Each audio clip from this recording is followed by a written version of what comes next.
Okay, we're going to show you how to install the adapter for the Corvette for our mag assist. Put this in here like so. Make sure that tap it in with the hammer a little bit. Make sure it's flush evenly around there.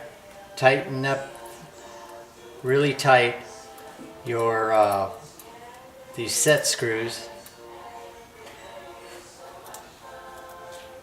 And this will hold it in there.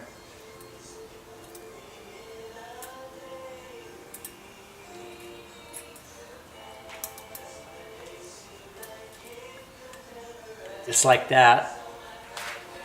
And this is for the front and sticks in there like that.